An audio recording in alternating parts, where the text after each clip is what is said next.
அந்த காட்டுல அப்பதான் குளிர்காலம் ஆரம்பிச்சிருந்தது. மழை மேகங்கள் எப்பவும் அந்த காட்டை சூழ்ந்திருந்தால ராத்திரி ரொம்பவும் இருட்டா காட்சி அளிச்சிச்சு. சாயங்காலத்துக்கு அப்புறம் எந்த பறவைகளும் வீட்டை விட்டு வெளியில வரதே இல்ல. தங்களுடைய வீட்டுக்குள்ளேயே நெருப்புல குளிர் காஞ்சுக்கிட்டு கதகதப்பா உட்கார்ந்துருந்தாங்க. அம்மா அம்மா, ஏம்மா இந்த குளிர்கால ராத்திரி ரொம்ப இருட்டா இருக்கு? பசங்களா, மேகங்கள் நம்ம காட்டை சூழ்ந்திருக்கிறதால இந்த பனிக்கால ராத்திரி எப்பவுமே இருட்டாதான் இருக்கும். ஒருத்தவங்க முகத்தை ஒருத்தவங்க பார்க்க கூட முடியாது. அம்மா, அப்படின்னா இந்த இருட்டு நேரத்துல திருடங்க வந்துட்டா நாம என்ன பண்றது? திருடங்களை நினைச்சாலே எனக்கு ரொம்ப பயமா இருக்கு. இல்ல குக்கு, இது வரைக்கும் நம்ம காட்டுல எங்கேயும் திருட்டு போகல. இதுக்கு அப்புறமும் திருட்டு போகாதுன்னு நான் நினைக்கிறேன். காலேஜி, நாம எதிர்பார்த்துக்கிட்டு இருந்த குளிர்காலம் வந்துருச்சு. எல்லார் வீட்லயும் சேமிச்சு வச்சிருக்கிற உணவை நாம திருடி கொண்டு வந்து நம்ம வீட்டுல சேர்த்து வச்சுக்கிட்டாதான் வெயில் காலத்துல அங்க இங்க அலையாம உட்கார்ந்த இடத்துலயே சாப்பிட முடியும். கோரி, நம்ம காட்டுல திருட்டுன்னு ஒண்ணு நடந்தாலே அது நீயும் நானும் தான் இந்த காட்டுல உள்ள பறவைகள் எல்லாம் முடிவு பண்ணிடுவாங்க. அதனால நாம திருட போனா கண்டிப்பா மாட்டிப்போம். காலேஜி, நீங்க சொல்றதும் சரிதான். சரி, நாம இப்படி செஞ்சா என்ன? உங்க மாமா ஊர்ல சும்மா தானே இருக்காரு, அவரை இங்க அழைச்சிக்கிட்டு வாங்க. அவரு திருட போனா மாட்டிக்க மாட்டாரு. ஏன்னா அவருக்கு நல்ல எக்ஸ்பீரியன்ஸ் இருக்கு. இந்த ஐடியாவும் நல்லாதான் இருக்கு. இப்பவே நான் எங்க மாமா வீட்டுக்கு கிளம்புறேன்.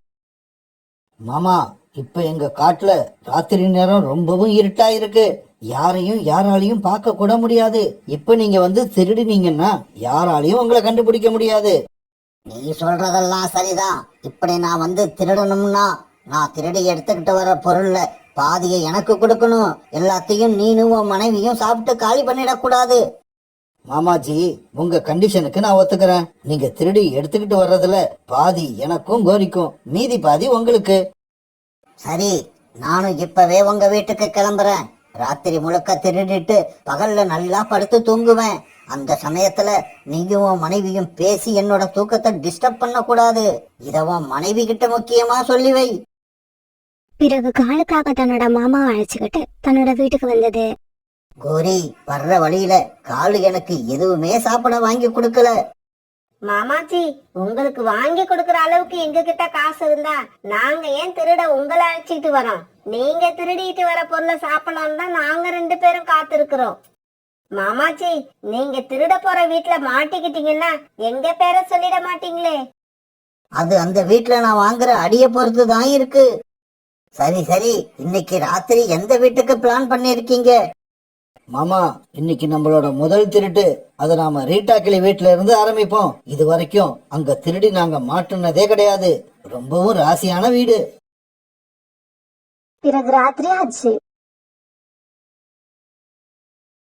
காலுக்காகத்தோட மாமா ரீட்டா கிளி வீட்டுக்கு போக தயாரா இருந்தாரு. காலேஜி, இன்னைக்கு ராத்திரி நாம சோனாக்குருவி வீட்டுல போய் படுத்தாகணும். அப்பதான் இந்த திருட்டுக்கும் நமக்கும் எந்த சம்பந்தமும் இல்லைன்னு எல்லா பறவைகளுக்கும் தெரியும். பிறகு காலுக்காகவும் கோரிக்காகவும் சோனா வீட்டை நோக்கி பறக்க காலுக்காகத்தோட மாமா ரீட்டா கிளி வீட்டை நோக்கி பறந்து போனாரு. பனிமழை பெஞ்சுகிட்டு இருந்த ராத்திரியில எந்த பறவையுமே வெளியே வரல. காலுக்காகத்தோட மாமா மட்டும் தனியா பறந்து போய்கிட்டு இருந்தாரு. காலண்ணா, பனிமழை கொட்டிக்கிட்டு இருக்க இந்த ராத்திரியில எதுக்காக வந்தீங்க? சோனா, எங்க வீட்டுல ஜன்னல் சரியில்லை. அது வழியா பனிமழை வீட்டுக்குள்ளேயும் வருது. குளிர் தாங்க முடியல. இன்னைக்கு ஒரு நாள் மட்டும் உங்க வீட்டுல படுக்க இடம் கொடு. நாளைக்கு நாங்க ஜன்னலை சரி பண்ணிடுறோம். சரி கோரியாக்கா, நீங்களும் காலண்ணனும் அந்த கூட்டுல படுத்துக்கோங்க. நானும் குழந்தைங்களும் இந்த கூட்டுல படுத்துக்கிறோம். இப்படி படுத்த எல்லாரும் பிறகு நல்லா தூங்க ஆரம்பிச்சாங்க. ரீட்டா கிளி வீட்டுக்கு போன காலுக்காகத்தோட மாமா ஜன்னல் வழியா நைஸா உள்ள போய் தானியம் இருந்த பைய எடுத்துட்டாரு. பிறகு திரும்பவும் ஜன்னல் வழியாவே சத்தம் போடாம வெளியே வந்துட்டாரு.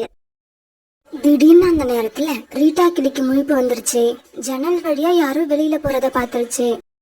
திருடா திருடா, ராக்கி எழுந்திருங்க, நம்ம வீட்டுக்கு திருடா வந்துட்டு போறான். பிறகு ராக்கி கிளியும் வீட்டை விட்டு வெளியே வந்து திருடனை பிடிக்க பறந்து போச்சு. ஆனா அதுக்குள்ள மாமாஜி காலுக்காகத்தோட வீட்டுக்குள்ளேயே வந்துட்டாரு. திருடனை பிடிக்க முடியாத ராக்கி கிளி மறுபடியும் தன்னோட வீட்டுக்கே பறந்து போச்சு. ராக்கி, திருடனை தான் பிடிக்க முடியல. திருடன் யாருன்னாவது தெரிஞ்சுதா? ரீட்டா, திருடனை யாருன்னு கூட பார்க்க முடியல. வெளியில அந்த அளவுக்கு இருட்டா இருக்கு. மறுநாள் பொழுது விடிஞ்சிச்சு. மறுநாள் காலையில ரீட்டா கிளி வீட்டுல திருட்டு போன விஷயத்த கேள்விப்பட்டு சோனா குருவி அங்க போச்சு. சோனா குருவி அங்க போனப்ப புறாவும் அங்க இருந்தது. ரீட்டா, திருடனை யாருன்னு பாத்தீங்களா? இல்ல புறா, ராத்திரி இருட்டுல திருடனோட கலர் என்னன்னு கூட கண்டுபிடிக்க முடியல. நான் கண் வீழ்ச்சி பார்த்தப்ப ஒரு உருவம் ஜன்னல் வழியா வெளியே பறந்து போச்சு. அப்படின்னா இனிமே நம்ம எல்லாரும் ஜாக்கிரதையா இருக்கணும். இந்த திருடன் யார் வீட்டுக்கு வேணாலும் வரத்துக்கு சந்தர்ப்பம் இருக்கு.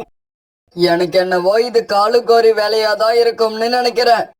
புறாண்ணா, அப்படி இருக்க சான்ஸே இல்ல. ஏன்னா நேத்து ராத்திரி காலுக்காகவும் கோரிக்காகவும் என் வீட்டுலதான் படுத்துட்டு இருந்தாங்க. நாங்க குளிர்காலத்துக்காக சேர்த்து வச்சிருந்த உணவெல்லாம் திருட்டு போயிடுச்சு. அந்த சமயத்துல ரீட்டா கிளி எழுந்திருக்கும்னு நான் நினைக்கவே இல்லை. மாமாச்சி, நீங்க எங்க வீட்டுக்கு வந்ததை யாரும் பார்க்கலையே. நீங்க வேற ரீட்டா கிளி ஜன்னலை விட்டு வெளியே வர சமயத்துல நான் இங்க வீட்டுக்குள்ளேயே வந்துட்டேன். அன்னைக்கு பகல் பூரா காலுக்காக வீட்டுல எல்லாரும் படுத்து நல்லா தூங்கிட்டு இருந்தாங்க.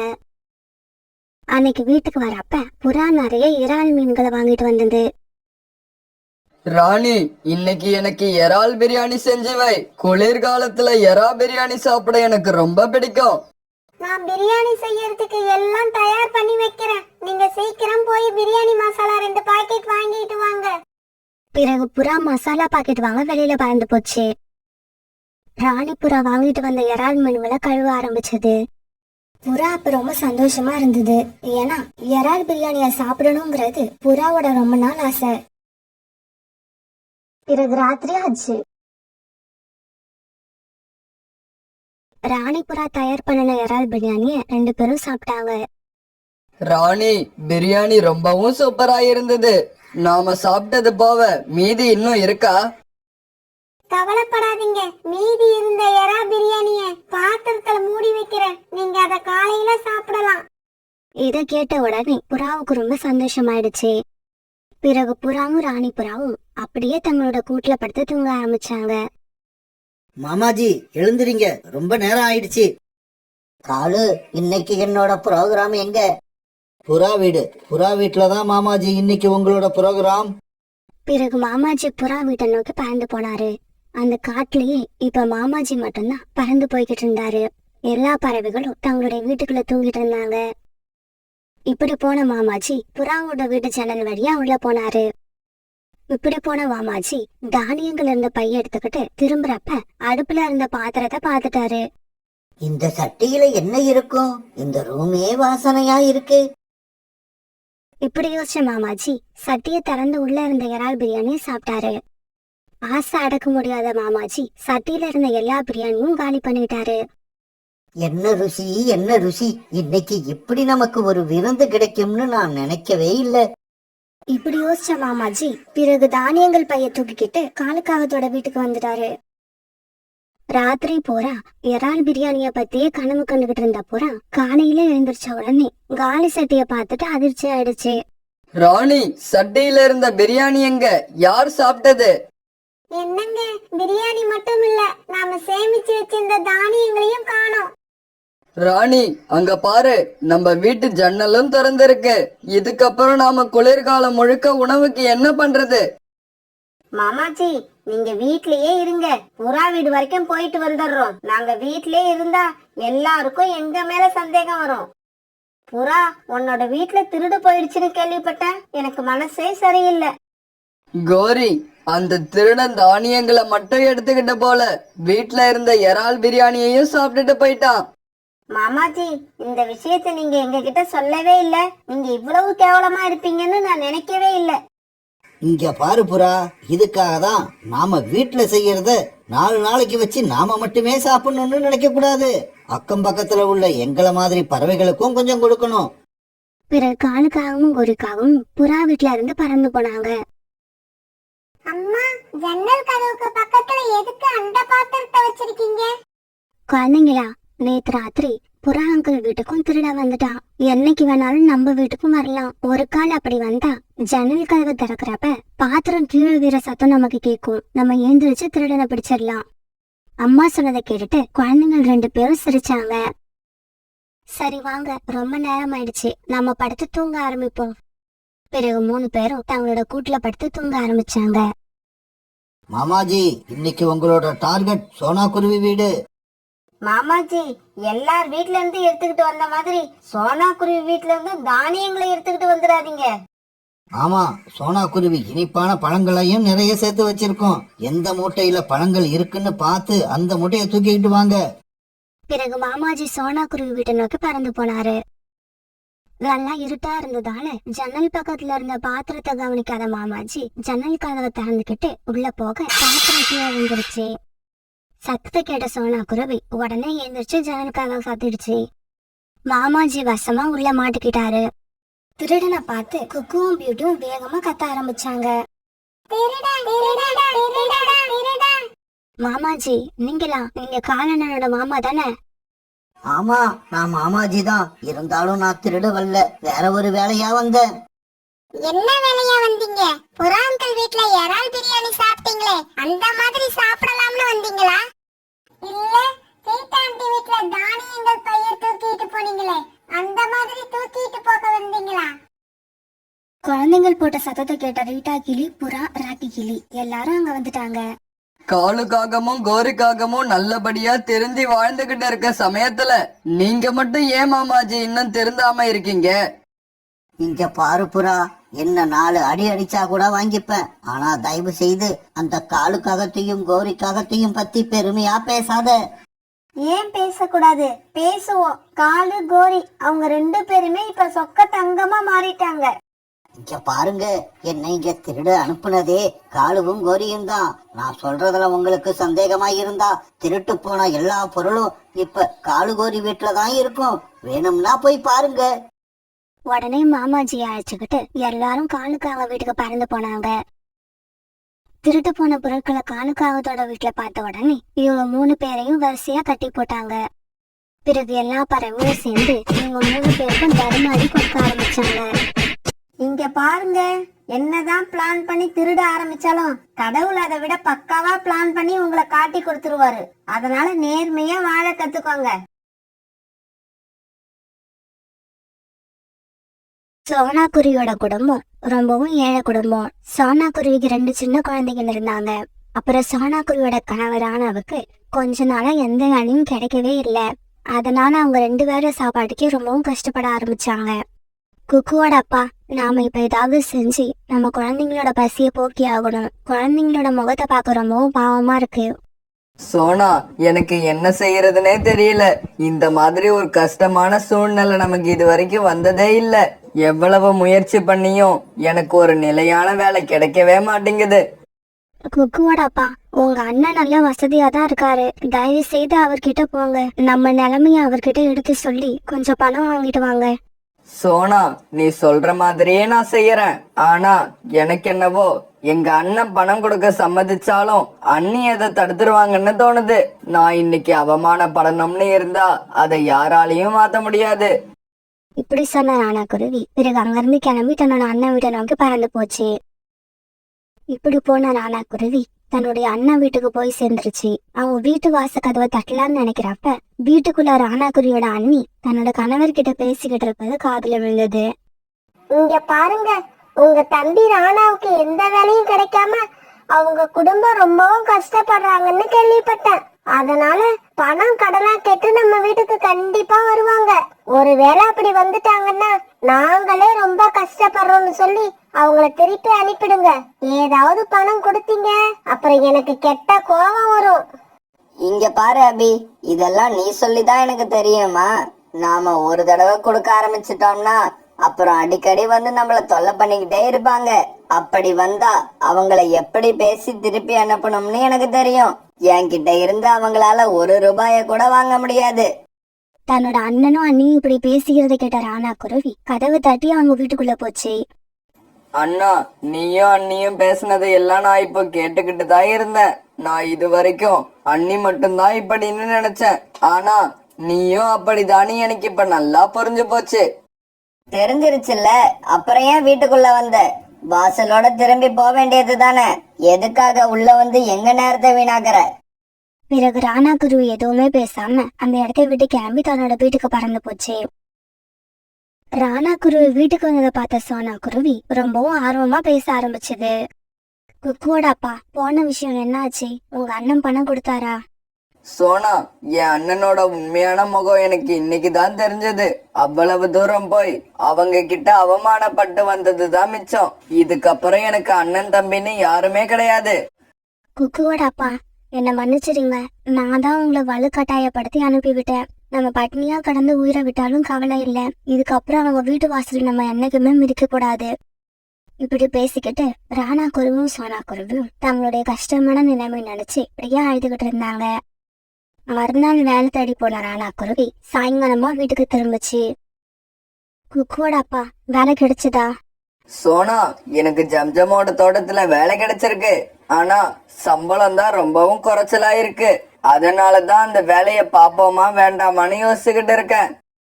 குக்குவோட அப்பா, சம்பளம் கொஞ்சமா இருந்தா பரவாயில்ல, நீங்க அந்த வேலைக்கு போங்க. நாளையில இருந்து நானும் ஏதாவது வேலைக்கு போறேன். நம்ம 2 பேரும் சம்பாதிக்க ஆரம்பிச்சா சீக்கிரமே நம்ம கஷ்டங்கள் தீந்துரும்னு எனக்கு நம்பிக்கை இருக்கு. இப்படி சொன்ன சோனா குருவி மறுநாள் வேலை தேடி வெளியில போச்சு. இப்படி வேலை தேடி போன இடத்துல புறாவை சந்திச்சது. சோனா, எனக்கு தெரிஞ்ச இடத்துல ஒரு வேலை இருக்கு. ஆனா அந்த வேலை கொஞ்சம் கஷ்டமா இருக்கும். புறான்னா, எந்த வேலையா இருந்தாலும் சரி, நான் செய்யறதுக்கு தயாரா இருக்கேன். என்னை எப்படியாவது இந்த வேலையில சேர்த்து விடுங்க. சோனா, நீ இவ்வளவு தூரம் கேட்கறதுக்காக நான் கண்டிப்பா உன்னை அந்த வேலையில சேர்த்து விடுறேன். இப்படி சொன்ன புறா பிறகு சோனா குருவி அழைச்சுக்கிட்டு காலுக்காகத்தை பார்க்க பறந்து போச்சு. இங்க பாரு புறா, என்னை பத்தி உனக்கு தெரியும். நான் வேலையில ரொம்பவும் கண்டிப்பா இருப்பேன். நான் ரொம்ப களைச்சு போயிட்டேன், கொஞ்சம் உக்காந்து ஓய்வு எடுத்துக்கிறேன். இப்படி எல்லாம் என்கிட்ட கேட்கவே கூடாது. காலையில 9 மணிக்கு வந்தா சாயங்காலம் 6 மணி வரைக்கும் வேலை செஞ்சுக்கிட்டே இருக்கணும். காலுக்காகம் போட்ட கண்டிஷன் எல்லாத்துக்கும் ஒத்துக்கிட்ட சோனா குருவி பிறகு அங்க இருந்து சந்தோஷமா தன்னோட வீட்டுக்கு பறந்து போச்சு. சோனா, நீ வேலைக்கு போறப்ப நம்ம குழந்தைகளை என்ன பண்ணுவ? இவங்கள வீட்டுல தனியாவும் விட்டுட்டு போக முடியாது. அது எனக்கு தெரியும் குக்குவோட அப்பா. நான் அவங்கள என் கூட நான் வேலை பார்க்குற இடத்துக்கு அழைச்சிட்டு போய் அவங்கள ஒரு பாதுகாப்பா ஒரு ஓரமா உட்கார வைக்கிறேன். இப்படி சொன்ன சோனா குருவி பிறகு தன்னோட 2 சின்ன குழந்தைங்களையும் தூக்கிக்கிட்டு வேலை பார்க்குற இடத்துக்கு பறந்து போச்சு. என்ன சொன்னா, வேலை பார்க்குற இடத்துக்கு குழந்தைகளை அழைச்சிக்கிட்டு வந்திருக்க. இப்ப நீ குழந்தைகளை கவனிச்சுப்பியா இல்ல வேலை பாப்பியா? ஐயா, இந்த 2 குழந்தைங்களையும் நான் ஒரு ஓரமா உட்கார வச்சுக்கிறேன். அவங்க பத்திரமா அங்கேயே இருப்பாங்க. இவங்களால நான் வேலை பார்க்கறதுக்கு எந்த குறையும் வராது. எப்படியோ எனக்கு தேவை. வாங்குற சம்பளத்துக்கு நீ முழுசா வேலை செய்யணும், அவ்வளவுதான். இங்க பாரு, இன்னைக்கு சாயங்காலத்துக்குள்ள கீழே கிடக்கிற இந்த மண்ணு எல்லாத்தையும் மாடியில கொண்டு போய் கொட்டி முடிக்கணும். பிறகு சோனா குருவி குழந்தைகள் 2 பேரையும் ஒரு ஓரமா உட்கார வச்சுட்டு வேலை செய்ய ஆரம்பிச்சது. சோனா குருவி காலையில வேலை செய்ய ஆரம்பிச்சது. இப்ப மதியானம் ஆயிடுச்சு. அந்த சமயத்துல காலுக்காக ஒரு ஓரமா உட்காந்து இளநீர் குடிச்சுக்கிட்டு இருந்தது. சோனா குருவியோட குழந்தைகள் 2 பேரும் காலுக்காக இளநீர் குடிச்சிட்டு இருக்கத பார்த்தாங்க. உடனே அவங்களுக்கும் இளநீர் குடிக்க ஆசை வந்தது. அம்மா அம்மா, அந்த அங்கிள் என்னமோ குடிக்கிறாரு பாருங்க, அது எனக்கும் வேணும். இங்க பாருங்க, காகங்கள் குடிக்கிறத நீங்க எல்லாம் குடிக்க கூடாது. அது பெரிய பறவைகள் மட்டும்தான் குடிக்கணும். என்ன இங்க பேச்சு நடந்துகிட்டு இருக்கு? சீக்கிரம் சீக்கிரம் பேச்சை நிறுத்திட்டு வேலை செய்ய ஆரம்பிங்க. காலுக்காக இப்படி கத்தன உடனே சோனா குருவி தலையில மண் சுமந்து நடக்க ஆரம்பிச்சது. பிறகு காலுக்காக அந்த இளநீரை குடிச்சிட்டு அதை தூக்கி தூரமா போட்டது. உடனே சோனா குருவியோட குழந்தைகள் 2 பேரும் மீதி இருந்த கொஞ்சம் இளநீரை குடிச்சு பார்த்தாங்க. ஆஹா, இந்த இளநீர் எவ்வளவு சுவையா இருக்கு.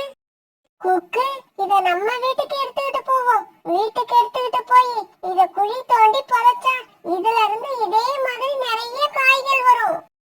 பிறகு இன்னைக்கு சாயங்காலம் வீட்டுக்கு போகும்போது குக்குவும் பியூட்டிஷும் அந்த இளநீர் ஓட்டையும் தூக்கிட்டு போனாங்க.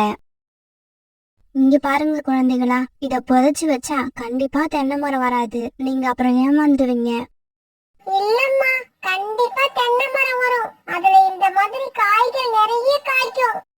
இப்படி பேசின குழந்தைங்க 2 பேரும் பிறகு ஒரு குழியை தோண்டி அந்த குழியில காலுக்காக குடிச்சிட்டு போட்ட இளநீர் ஓட புதைச்சு வச்சாங்க. பிறகு எல்லாரும் இரவு உணவு சாப்பிட்டுட்டு தங்களுடைய கூட்டுல படுத்து தூங்கினாங்க. மறுநாள் காலையில வாசக்கதவு யாரோ தட்டுற சத்தம் கேட்டது. சோனா குருவி அவசரமா எழுந்து வாசலுக்கு போனப்ப அங்க 2 பறவைகள் நின்னுகிட்டு இருந்தாங்க. நீங்க யாரு? உங்களுக்கு என்ன வேணும்? சோனா, எங்களுக்கு 2 இளநீர் வேணும். என்ன விலைன்னு சொல்லு. இளநீரா? இளநீர் எங்க கிட்ட ஏது? உங்களுக்கு வேணும்னா மார்க்கெட்டுக்கு போய் வாங்குங்க.